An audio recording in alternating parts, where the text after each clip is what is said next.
You absolute jewel. You are a member of the elite. You have made your way from the, what they call in marketing terms, let me be brutally honest, the mouth of the funnel where you have access to anyone, further down into the intimate sphere where I know that you and I can achieve a real connection. Thank you for clicking on the video. Thank you for opening the email. Thank you for giving me your data. Those of you that have filled in the survey, thank you for doing that. That really helps me to understand what you are, who you are, and what you want. We will respect your data. We won't misuse it for anything. I'll just use it to guide myself so that I can provide for you in a way that is appropriate and beneficial. What I've decided to do, those of you that are new should know this, I'm going to tell you the kind of things I'm reading, the kind of things I'm doing, the sort of things I'm thinking about, because I have a big idea. My idea is that we can start to create adjacent parallel systems to challenge the dominant mainstream institutions, whether those are governmental, media, or corporate, and probably other ones. I don't know all of them off by heart. I ain't learned them.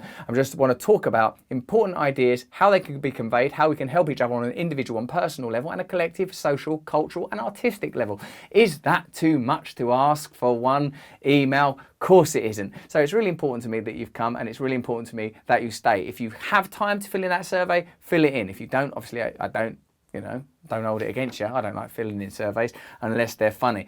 Now, I'm gonna do some more live dates in the United Kingdom, okay, next year. I'm gonna announce it soon. I'm only announcing it to you because I know that I can trust you. We're part of this little intimate coterie now, an ark, the chosen ones, the chosen people. So I want you to get yourself ready, because I'm gonna go to the north of England. I'm going to be all around and about, but I want you to, come and see me live. It's really important. The other thing I'm going to do during this email is answer some of your questions about issues related to addiction and spiritual malaise and all sorts of stuff. But I want to tell you the books I'm reading at the moment so as you can join in with me. This book is by a geezer called Darren Allen, 33 Myths of the System, in which he breaks down many of the institutions that we believe in and see them as somehow irreproachable and unassailable. I'll just pick a page at random. This is on the myth of freedom. We are free to do exactly what we are told. We are free to buy exactly what we're sold. That's a lyric from a song called Chains by Matt Elliott. We are free to do dull, alienating work, or to be poor, free to eat expensive, tasteless pap or starve, free to watch mainstream excrement or be bored, free to choose any parasitic landlord we like. The limits which compel us into market consumption on the one hand, or poverty, starvation, boredom and dependency on the other, are never mentioned. We are never reminded that we are unable to use our feet to get around, our land to grow food, or our mouths to communicate with each other. The fact that land, knowledge and channels of communication, not to mention energy, drugs, diagnostic equipment, motorways and railways, are all owned by or dependent on a minuscule group of hyper-wealthy elites and managed by a slightly larger but immensely powerful and ultimately self-interested professional class is ignored in capitalist definitions of freedom and in all popular discussions on the nature of liberty. This is a book that I'm really enjoying at the moment. Of course, like any book, I don't agree with all of it, but there's some fantastic stuff in there. If you want a copy of this book, what can we do? Like as a competition? Can we do a competition for people? Seems a bit mad. Just write and ask for it. We'll just pick one at random. We've only got a couple of copies. If you want one, send us an email with your address and we'll send it to you wherever you are in the world. Okay, so yeah, there's that. I'm enjoying this book at the moment. I'm reading The Perennial Philosophy, also by Aldous Huxley, where he talks about, and in fact in this book I believe coins, the phrase perennialism, looking for archetypal themes and truths to be found throughout spiritual ideologies, throughout various religions. Certain truths come to the forefront. Let me read something from this that you might like. He cites the Bhagavad Gita frequently, takes stuff from the Quran and from Christianity. Check this. The scriptures say of human beings, writes Huxley, that there is an outward man along with him an inner man. To the outward man belong those things that depend on the soul, but are connected with the flesh and are blended with it. And the cooperative functions of the several members, such as the eye, the ear, the tongue, the hand, and so on. The scripture speaks of all this as the old man, the earthly man, the outward person, the enemy, the servant. Within us all is the other person, the inner man, whom the scripture calls the new man, the heavenly man, the young person, the friend, the aristocrat. And then that was Meister Eckhart. Also Meister Eckhart writes, the seed of God is in us. Given an intelligent and hard-working farmer, it will thrive and grow up to God, whose seed it is, and accordingly its fruits will be God nature. Pear seeds will grow into pear trees, nut seeds into nut trees, and God seed into God. The capacity to become God-like is within us. I'm reading that. I'm enjoying it. I haven't got any copies of that to give away. Someone give me it as a present. This one, The Fourth Turning, as far as I can gather, it's a kind of conservative critique of modern America and the problems that it faces. Let me take a little bit at random from this. From TV talk shows to dependency groups to church basements, the search for personal meaning started with the direct experience of the individual. These self-discovered meanings were then ratified by others attracted to the individual's own niche group, people whose views had been authenticated by similar experiences. The niche could involve sex, race, religion, occupation, income, even, as with gun ownership, a hobby. As niche groups strengthened, they began erasing old, universal worldviews and constructing new, particular ones. Any argument or observation coming from outside the group became suspect because it lacked the torch of pure belief. Every act thus had a meaning, every meaning a right and wrong, every wrong a victim, every victim a victimizer. From one niche to the next, the logic led to different sets of wrongs, victims and victimizers. Unlike in the high, there was no such thing as normal public opinion. The book talks about how there are historical cycles that come and go, and the one we're in right now is The Fourth Turning. The authors, William Strauss and Neil Howe, talk about other examples of turnings and the kind of comparable qualities or consistent qualities that each of these turnings have. Like the first turning 200 years ago is like a first turning 100 years ago, so on and so forth throughout the second, third and fourth. Those are some books that I am looking at and really enjoying right now, and it's certainly changing my political perspective. It's changing the way that I look at current affairs, because what I want to cultivate is a sophisticated critical view that's outside of the ideas that I'm offered by the mainstream, because the mainstream system's primary function is to keep us all contained within itself. You know that now. I've told you often enough. So those are some of the books. Write us a thing. I'll send you a free book. Thank you. Now, let me tell you what's been going on my podcast. I've had Jeremy Gilbert on. He's a professor of culture and political theory, a writer, researcher and activist. That's on my podcast, Under the Skin. He's well good. He was friends with a geezer, Mark Fisher, who I really loved. Mark Fisher stuck up for me when I got involved in politics and is one of the most impressive and important critical thinkers of the last, 50 years in this country. On my podcast, Above the Noise, I'm doing various different types of meditation, notably this week, relieving your anxiety. I know a lot of you suffer from anxiety, and I do a weekly meditation on Luminary. If you want to subscribe and you can afford to subscribe, it's about £3 or £4 a week. Subscribe to that. On Football is Nice, which is free, I talk about football with my mate Gareth and our producer Jenny, who produces all the podcasts, but it's from a very humorous, light-hearted, joyful perspective. You'll love it. It's really cool. West Ham striker Carlton Cole came on it, a former West Ham striker, and he runs the youth team now. It's a very deep, beautiful conversation. And for me, I like to be able to chat one day to a professor of critical theory and the next day a footballer whose only education is in the world of professional sports. Quite an elite education, let's face it, more elite really than most academics.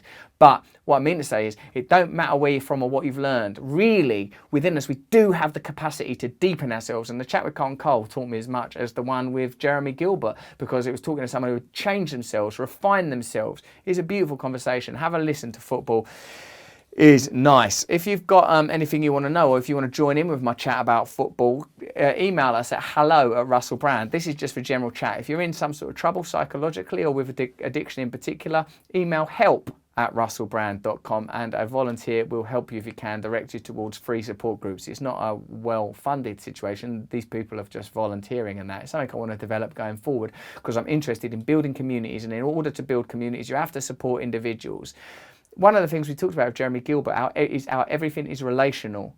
Without other people, you're nothing, Jarvis Cocker once said. And that's an important thing to remember in this age of individualism. I go deeper to it in the podcast. Now, I'm going to answer some of your questions. And if you've got a question for me, send it here and maybe I'll answer your one. I'm pretty pleased with myself, giving that book away in a competition, Annabelle. I'm buzzing about that. It's a good thing to do, I think. Here's one. Asher asks, you talk a lot about addiction and the things you did earlier in your life. In fact, in my bookie book, I found that you explain some of your totally drugged experiences in such detail. It amazes me how much of it you could still recall.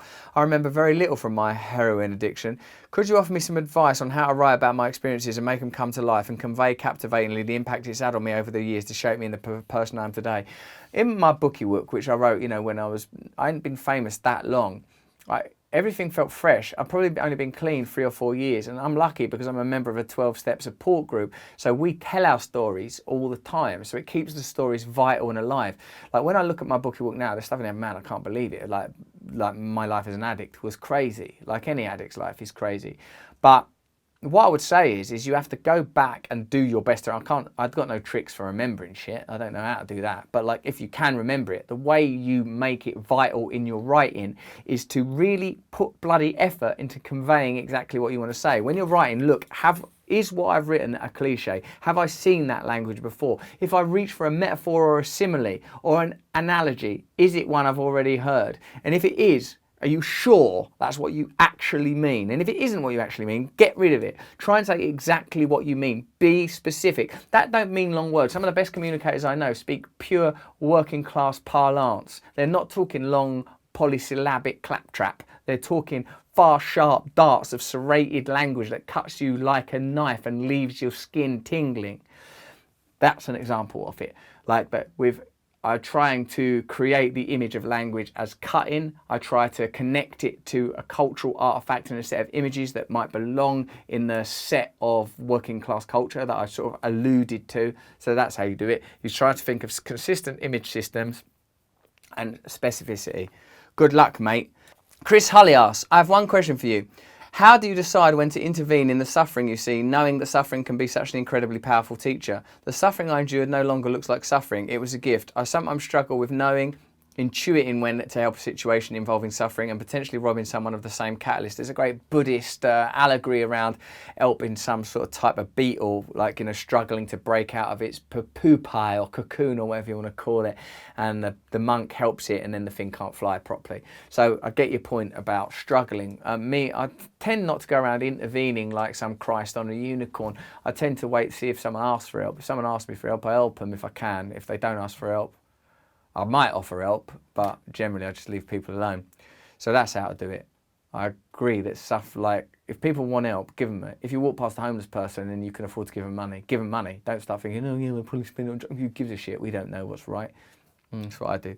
Josh asks, my son died in 2019. Then shortly after I went nut with drugs. I don't blame you, mate. I used your steps to defeat this. I've been clean for months now. So first of all, thank you for saving me and from my son in the spiritual realms. Thank you too. Wow. I have no friends. I struggle to make friends because of my spiritual awakening. I just feel so different, and the insensitive negative things people are constantly coming out of is literally unbearable. What would you advise me to do? Where can I meet people? Go to a 12-step support group. You'll meet loads of mad people there. Everyone there is crazy. These are people that cannot cope in reality and have had to turn to each other in desperation, and in so doing found a spiritual solution, and the spiritual solution is the only solution. And what I mean by spiritual is the priority in your life is the interior life, not the exterior life. The interior life. Who are you really? Every day I find things challenging. My daughter's birthday, I think, is this what I want this to be like? And I know that what I want it to be like isn't the most important thing. Like, the program has taught me that. But what I mean is, you know, am I just imitating birthdays I've seen in films and birthdays I had as a kid? What is a birthday really? It was 5 years ago she was born. It was the most important thing that ever happened to me. And what's it come down to? Here, I have this thing. It's difficult to find the sacred. It's difficult to be awake. It's difficult and it's lonely. You're going to have to find other people on the path with you. And I'll give you a clear suggestion. Go to 12-step support groups. Go to them. That will help you. Also, if you want to work the program in a less formal way, not you, Josh, you should get to meetings, but anybody, this is how the program works. This is what I was referring to at the end of my videos when I say I'm going to explain to you the things that make me the way I am. This is the program. This is my book, Recovery. You can buy this book if you want. You can get it anywhere, or you can download this for nothing. This is the program like aspect of the book. The book is based on the 12-step program. It's an interpretation of the 12-step program, which you can get by going to 12-step meetings, and you can buy their books, which are world-class in my view. There are fellowships for people with alcohol problems, drug problems, food problems, sex dependency, pornography, gambling, debt, you name it. There's 12-step groups. So unless you're tickety boom in your life, start looking at where the problems are. In fact, that's where we begin with step one, is identifying what problems we have. If you want to work through this over the next 12 weeks, I will, one step at a time, take you through the 12 steps. And today we'll do step 1. So you can get my book and do it with that if you want, but you don't need to, and I don't need your money. I'm fine. Get this if you want it. If not, download it off. It's on the website. The link's in the description. Okay, so here are the exercises. You can print them out or you can pull it up on your page now. If you want to, unless you're happy, and all them people that wrote to me, they were looking for something, check out how step 1 works. This is something I put together based on various resources. One, look at this thing called First 164. It's a blog. If you click on that blog, this dude really knows a score. It's a bit hard to find your way around his blog, but it's a masterpiece, and it's a person who really understands addiction, and a lot of his work really helped me come up with this. So step 1, I changed it from the original, we admitted we were powerless over our addiction and our life became unmanageable. I changed it to, are you a bit fucked? I changed it to a question. And here are the sub-questions that help you identify this or dig deeper into it. 1, what do I want to change? What is it you want to change? Do you drink too much? Do you eat too much, in your opinion? Do you feel unhappy in your relationship? Are you sick of being poor and disconnected? Write specifically what I want to change. You can't just write everything like an idiot. That's no good. You've got to be specific. One of the things about these programs of recovery is they require specificity. And as I said the other day, when my mum, God love her, she's still with us, thank you, Lord, was in triage after she had a terrible life-threatening car accident which nearly killed her, the brilliant NHS doctors and medical staff dealt with her in this order. What's going to kill her first? Well, the thing that was going to kill her first was her perforated bowel. That's what they dealt with first, because that was, you know, the bowel was intoxicating. That was going to kill her. So they dealt with that first, you know, and they're like, oh, we don't know if that's going to work. Then once they've done that, all right, she's broke her neck. We've got to deal with that next. So they dealt with that. Then they dealt with a broken back. And then they went through all sorts of other traumas. And they saved her life along with her own innate, inherent, God-given power. So if you sort of think, oh, everything in my life's shit, what's the worst thing? Like, say you're drinking all the time, you're taking drugs all the time, or you're wanking all the time, or you're gambling all the time, you're eating in a way, or you're not eating, or whatever it is. That's the thing to get down. The next question, what pain or fear do I associate with change in this area? What pleasure am I getting out of not changing? What will it cost me if this doesn't change? What are the benefits I could gain by having this changed? How has this problem placed my important relationships in jeopardy? Now, at this point, we're not asking you to do anything. We're not asking you to give up drugs if you're a drug addict. We're not asking you to change your eating if you're a problem eater or you have problems with your own eating. I'm not talking about some cultural analytic. I'm talking about your own diagnosis of your own challenges. This is to help you get outside of your head, and definitely you will need support from others. I'm not suggesting that this is something you carry out in solitude, although the original literature for the groups that I belong to and that inspired and taught me, though I won't name any of them individually, their books were published so they could send the books to people to practice them in isolation. So it is possible but not recommended.